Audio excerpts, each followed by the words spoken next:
Hey guys, FilthyRobot here, continuing our playthrough of EU4 with Arumba. And I'm going to be showing something that's like cheating, but better, right? Well, not cheating. It's not cheating, it's better. I would consider it to be a clever use of in-game mechanics. Okay. So you remember at some point in the past we talked about how a lot of alerts and pop-ups and stuff will auto-decline or auto-accept after 3 months, right? Okay. You don't really have to make this decision yet. Morale is important to us right now because we're about to declare an offensive war. Prestige affects morale. We don't want to lower our prestige by 15 right before declaring war. So let's just declare the war, go do our battles, and then take the prestige hit. So you can leave that alert open for 3 months without having to deal with it. Just stick it off in the corner. What will happen at the end of 3 months? Will it prompt me to deal with it again? Will it auto-decline? Will it auto-accept? What will happen? 3 months, 90 days from today, if you do nothing, it will accept the top option in every circumstance. So whatever the first choice is the one that's going to default to. Okay. So mark the date in the calendar. It's March the 2nd. So we got 3 months until we have to choose. And I would recommend we take the prestige hit. I don't want to lose admin points. And what will be nice is that if we actually gain loyalty, they're not going to gain influence, right? Just loyalty? Yeah, just loyalty.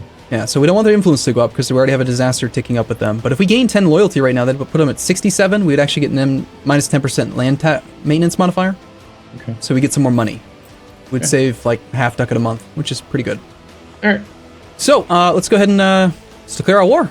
We're ready. Let's do this. Let's just check alliances, make sure everything's still good. Kildare. So we're declaring war on Clan Ricard. Yeah, and do not check that little box next to Kildare saying that they are co-belligerent. What that would do is it would allow Kildare to call in their allies, also known as England. We're okay with Kildare's provinces being double war score cost, because if you look at Clan Ricard, the war score cost for his territory is 19%, so 19 times 2 is only going to be 40.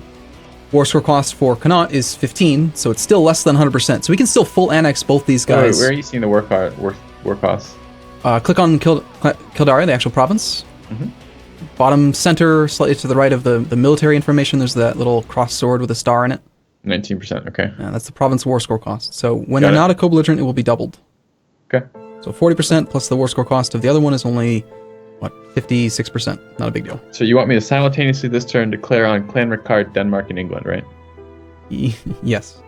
No, Okay. just declare on just so we're clear. Clan Ricard. I don't want to screw up anything on this one. Yeah. All right. I don't have to click. We have a casus belli. That's conquest. Mm-hmm. So that's already selected. Oh, what's this declare Colonial War? No, it's not overseas. Okay.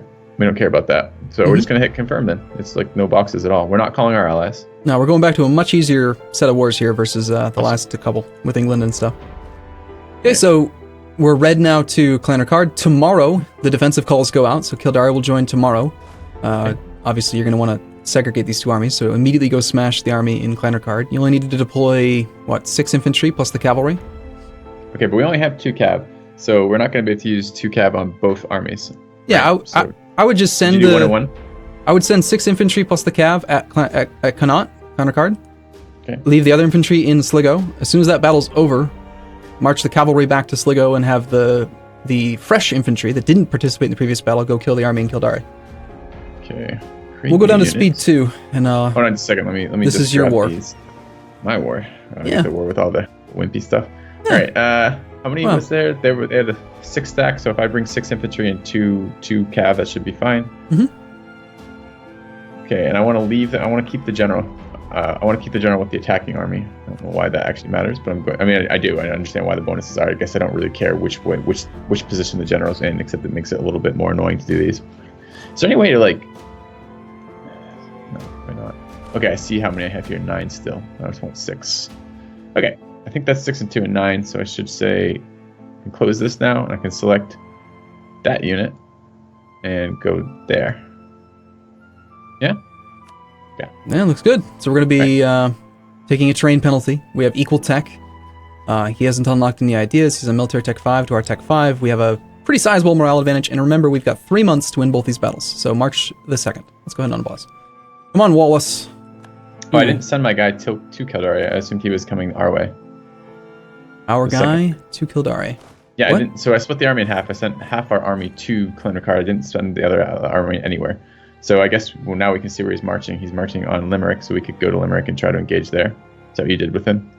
No, I was just checking to see how quickly our army could get there. If we could get there before him, then we could potentially be the defender which would be good. 15th of March. And the other possibility was that if we could get there before him, we could probably scare him into just canceling his move order and just staying in Kildare. Just sit there, Kildare. Wait your turn. We'll kill you in a second. Is the goal. I mean, we're probably going to be done that battle by the time he arrives. Exactly. Yeah, I would just wait. Just stick with the same plan. If he does actually manage to get to reinforce the fight, you just deploy the other 9 infantry into the fight. No big deal. Okay. Let's see how how's Wallace the Girthy faring. For shock phases is 7 minus 1, so 6 versus a 4. Very good. Good job, Wallace. You are still on higher. And shitty. Next round. And he won. And he's stack wiped. Awesome. And the other army is locked, arriving in 4 days. We're the defender in actually awesome. Should we now just send our existing army in Sligo to Kildare? Start sieging it? Yeah, I would deploy 4 infantry to Kildare right now, so he can actually see he's training in infantry there. So deploy 4 so that he can't train it and to start the siege. Would be a good idea. And again, we're doing 3 times the fort level plus 1 to avoid disease outbreaks. Stopping your progress. Why didn't it split this? Damn it. Oh, it did split it. Okay. And then probably just send the other 5 infantry to Connaught to actually help out with the battle that's going to happen soon. Okay. All right. Looks good. Good. What do you want to do with your spare diplomat right now? We're gonna need that for anything. Is there any part of the war process? We're negotiating peace, does right? But we're not gonna be negotiating peace until we've sieged this shit out, right? Right. I'd probably just stick him back on spy network strength with England. Okay. He's the next war. Either we could get one more claim before the war with England, or we'll have more spy network strength against England for the war with England, so we have better siege speed, and then when we're done with the war, we use it all to buy claims after the fact. But Wallace just rolled a 0. He's fired. Murder him. He is. Versus a 9, too. 3 versus a 9 in the shock? Come on, Wallace. It's disappointing. So we did 0 versus 10, then 3 versus 9, or... Yeah, the enemy just got 2 back-to-back 9s, but we finally rolled pretty well. We got a 6 versus a 2. Obviously, we were going to win, but that was another stack wipe. And we gained a leader trait. Cool, this is the first time this has happened for us in this campaign. So every single time a general or an admiral participates in a battle, they have like a 1 or 2%, I think it is, chance to gain a trait. They can only ever have one trait, and there are all kinds of different traits in the game. Our guy has gotten the Glory Seeker trait. Prestige from land battles is increased by plus 50%, and we also gain plus 50% army tradition. It's not bad. Prestige from land battles has got to be good, right? Because prestige is a good stat. Yeah. I don't know what army tradition from battles does particularly. Not much, 90% of the time, because you get more army tradition when you lose battles than when you win battles, and if you're playing properly, you shouldn't be losing battles, so you don't really gain much. But it's nice. It's not a bad thing. More army traditions, great. We'll take it. And remind me, is there any downside right now to lowering maintenance while we're doing this? Now that all armies have been exterminated, no, there's no downside whatsoever. What I would recommend you do... drop it all the way down? No, what I would do is I would lower it to the number that's going to allow us to reinforce through the attrition we're suffering, which I've done the math for you before on that, but I don't want to overburden you. Let's just say, just put it at 40%. That'll be enough. If you wanted to, you could go through the process of calculating exactly how many troops are going to die from each regiment and then set the reinforcement to the right number, but why bother? I wish to do that. that is a strong no. Right. So we'll combine. I'm going to combine the army for you in Connaught tomorrow. We have to wait for 1 day after the battle's over. Combine it, and then make sure you get the cav off so they're not suffering attrition during the siege. Okay. And reduce... Have you done that? Is that what you're doing? Oh, I can do it. Sure, I'll do it real quick. I'll just pull off the cav, and we're going to leave behind 4 infantry. Wallace doesn't need to stick around because he has no siege pips. Okay. So I've done it backwards, naturally. I want to take the general, naturally.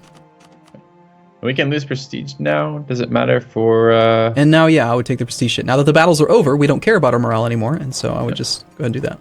Next thing you want to consider is, can you get an effective blockade set up on Connaught? Well, we probably could. We'd have to bring our ships back, because there is a hostile fleet over there. I mean, I guess we could fight this fleet. I mean, it's only 4 ships, and can I see the composition of the... I can. It's 4 of the lights. Can our 7 or 8 transports take out 4 lights comfortably? Easy way to find out would be to just grab your 6 transports and try to send them to Dingle Bay. As soon as they get to Donegal Bay, the AI is going to recognize that there's a navy moving into Dingle Bay, and if they're scared of our navy, they will run. So if they don't run, that means that the AI is pretty sure they would win the fight. Okay. They're not going to actively seek us out with their navy, but see how he's running? will arrive in where now? He's going to, where's Connaught as a naval province? Oh, he's running into, he's not, he's docking. He's docking up because he's scared. Okay. So, cool. Yep. So looks like we should combine that last cog too, shouldn't we? Yeah. No, we didn't build them, or did we? Yeah, I just sent it over for you. Okay, awesome. Might as well go up to speed 3 now. New Pope. Papal State is now the Papal Controller. How fitting. Pope only answers to God. That's convenient. Okay, at this point, I probably would stop building up spy network strength against the 2 guys we're at war with. There's the Iberian Wedding that you're interested in. Yeah, so you got 3 pop-ups, right? Yes. Yeah, this one's pretty damn huge, and I think the AI's got like a 75% chance of taking the right choice in this case. So the Iberian Wedding is a historical thing. Actually, I guess happened. I don't know. Whatever. I don't read history books. What are you talking about? Mm-hmm. So the Iberian Wedding happened, and if you hover over where it says "OK" in that alert, it'll tell you all the things that happen.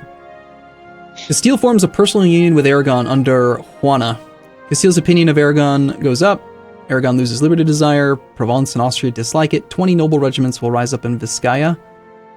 And so what happened just now is Castile just basically took over Aragon and Naples. Naples was a subject underneath Aragon, and now Aragon is a subject under Castile, so Naples kind of went with him. So that yellow blob down in Spain just gained pretty much all the rest of Aragon, all of Spain, and he gained part of Italy. He's very strong. But he was one of the people that we had wanted to be friends with at one point. Yep. If we weren't at war, we would only have negative 35 reasons for acceptance. We should probably consider topping off relations with him again soon. Okay. In fact, right now, because we built up the spy network strength against these 1 province miners just to try to speed up the sieges that we're doing, but we don't really benefit from having it after they're dead and gone. Okay. So we might as well bring them back and start working on other stuff. We top off relations with Castile, let's top off relations with France, and then we'll redecide again what we want to work on. One thing that I've been hoping for a while now would be if there was just some sort of method to automate improving relations. Like if you could check a box next to a nation and say, hey, oh cool, so England just rivaled us. That's interesting. They weren't rival to us before? They weren't allowed to. At the start of the game, they set their 3 rivals. Mm-hmm. We were not an eligible rival to them at the start of the game because we were too weak relative to them. We rivaled them. We can be, huh? Yeah, we rivaled them after the fact. So what probably happened is that one of their rivals that they used to have just became ineligible. So they had a free rival slot, and then now they've rivaled us. So yeah. Okay. What were we talking about? We're talking about right. If there was some sort of checkbox that you could click on the country to say, this is a nation I want to keep relations with. And if you ever had a free diplomat, it would just automatically go and improve relations with them on occasion. That'd be awesome. I've got a couple. Well, first of all, we got a pop-up that I haven't seen before, which is Casus Belli against England because they're threatening our trade. What does that mean, they're threatening our trade? Threatening our trade is code for they have just embargoed us. Okay. So if you go to the trade tab, F15, it's the trade screen, you can see embargoes on us. Scotland are being embargoed by England, which reduces their maximum power in the following nodes. Wait. Embargoes on us, okay. And North Sea, English Channel. No, this is like all of our trading in that area, isn't it? Yeah, so they've just reduced their effective trade power in the English Channel by almost 40%, which is... we need to put a fucking stop to that. Well, we could do this. Why don't we should counter-embargo them. Why would we do that? Because by lowering their trade power at the node, it makes them weaker, which weakens their trade power value, which affects their embargo them already if that was such a positive thing to do. I assume embargo takes something. We have to do something for embargoing them. We either forgot, most likely, or we weren't allowed to do it because we were at war. You can't embargo someone that you have a truce with. Okay, so how do I embargo them? We'll pull the diplomat back from England real quick. Okay. And I had another question, which is part of the reason why I paused this, which is, so we had that, how likely is it that gold quest that we didn't do, accumulate X ducats, right? Mm-hmm. That's still going to be there when we finish Kildare, or likely is going to be there? Does it recalculate all of them, or just recalculate or recreate the one that you complete? Recalculates it. Think about it like this: there's like maybe 20 different available missions, and it puts the 3 that are the best based on your current circumstances. So if another one, get that again, then that gold one is likely to happen again. Yeah, it's a great mission. We're going to do it. Yeah, no. Well, but hold on, because will we be eligible to do it even if we had more gold than that already? Yes. So this is another one of those little tricky things you can do. Remember how if you spent all your manpower by queuing up army units and then cancel it, you could get your manpower back and you could do the manpower mission? Yeah, you're going to suggest spending our gold to be under that and canceling. Okay, I was going to suggest something similar, which was, would we maybe postpone one of the sieges? Because when we finish taking these, we're going to get a chunk of cash, right? Yeah, but we could just queue up a ton of units. Yeah, okay. And do it instantaneously. But that's the same kind of idea, right? Which is to trigger the mission. Okay, cool. Yeah, we want that extra 10 prestige. Absolutely, it's a great idea. All right, so how do we embargo? So our guy's back. Right-click on England. Yep. And down there under economy actions, you've got transfer trade power, issue embargo, etc. Now, let's just briefly talk about what an embargo does. Embargo takes the trade power that you have in a specific node, compares it against the trade power that the target nation has in that node, and depending on how much you have versus how much they have, it affects the strength of your embargo. You having more power means your embargo is stronger. You're basically kicking them out of the node. You're always allowed to rival your to embargo your rivals for free. So in this case, we can embargo Denmark and we can embargo England for free. Yeah, we should embargo Denmark while we're at it, since we have no truce with them and we've completely ignored this the entire campaign so far. We should probably have done that a while ago. We don't have a diplomat to send. Let's just wait 4 days. You could do that one too. Okay. Now, if you embargo someone that you are not rival to, you take a 5% penalty to your trade efficiency for each nation you embargo that you're not rival to. In some circumstances, it's still to your benefit to do that. You take an overall penalty to your trade power to bully out someone who's important from your capital node, for example. So there's another interesting thing in here. There was like a steal maps option. Is that useful? It can be, sort of, but not really. Stealing maps is most useful if you are a nation in, like, say, Asia. When you start the game as Asia, you notice right now when you look at the map, we've got this Terra Incognita, the gray, the fog of war. We can't see Asia right now, and Asia can't see us. Okay. So as Asia, if you're trying to get like institutions to spread to you, you need to find nations that have them and then go get out there. So stealing maps from nations that are in Europe can be beneficial, but for us, we already have all of the map. All the territory is already revealed that could be revealed without using an explorer. So. Okay. I just assumed that England had lots of good maps since they did a lot of colonialism, settling and shit. Well, by the way, we lost an advisor, right? So we probably need to replace that. Yep. Production efficiency in our court. Oh, was that one of our? Yeah, it was one of our tier 2 ones. All right, can we get another tier 2 admin from the nobility at all, or who gives us the admin ones? We could recruit an inquisitor. It's the clergy. Clergy. Okay. Do we wish to do that? No. Let's take a look. Why not? Because we don't have anything to convert, and because it would put the clergy to 85% influence, which would tick up their disaster at 2% per month. So yeah, I'll just take the level 1. All right. I'm just gonna click dismiss again to cycle him. All right. Okay. And he's 46. He might die soon. We can hope. Yep. Siege of Kildare is over. Oops, okay. I just sent your diplomat away. You probably need him right now. Okay. No reason to stay at war with Kildare. Let's go ahead and piece him out. Okay. Separate piece him. Right click on, okay. So I can do that by clicking on, there it is. We negotiate on behalf of our entire alliance. They're negotiating themselves. Okay. Now here's the thing. Okay, so there actually is a decision to be made here. Do you want more money or do you want more Diplo points? Let's take a look. Diplo points are what we're purchasing our... Well, first off... Is that the one that we're purchasing traders with? That our trade ideas with? Yes. Diplo? Yep. Yeah, so those are pretty valuable to us. Yes, they are. So let's actually compare the actual trade-off right now. So if we were to separate piece Kildare, we would be allowed to take all of his land, and we could take all of his money, because it would be a separate negotiation. We could get 108 ducats from Kildare, plus his land. Okay. But because we're negotiating with a junior partner using a CB... well, actually, just because it's a separate piece, period, we have to pay 3 Diplo points per development that we conquer. So 33 Diplo points to gain 108 ducats. Okay, it's kind of expensive. On the other hand, if we were to negotiate with the war leader, because we have a claim on both provinces, and the casus belli we used was conquest, we could take both provinces in the peace deal, and pay 0 Diplo points, and we would get 141 gold from Clan Ricard. So yeah, we should do that. The trade-off is 141 gold with 0 dip, or 250 or whatever it was with 33 dip costs. I think unless there's some hidden thing we can do with gold I don't know about right now. Do we need a lot of gold right now? Are you going to talk to me about development and building buildings at some point? Does that cost gold? Yeah, that's a huge gold sink is for buildings. We do have some very high development provinces that could really benefit from a cathedral or whatever they're called right now, temples. Okay. It would be nice to be able to build those, but it's up to you. I'll leave it up to you. I just wanted to point it out, something to consider. The fact you're suggesting it makes me I'm going to metagame your timing on this suggestion and assume that you were actually pointing this out because you value the diplo points here and you hadn't thought to tell me earlier. Well, think about it like this. When we look at our diplomatic advisor, we're earning 2 diplo points per month at a cost of 2.28 ducats. So we're converting money into monarch points at a rate of about roughly 1 gold per point. Okay. So if you reverse the equation there and you say, I can sell, we're effectively selling 33 diplo points for 100 some gold. That's like 3 or 4 gold. Yeah. So it is, except that we can't go the other way, right? We can't spend gold to buy diplo points. Only by hiring a higher level advisor. Right.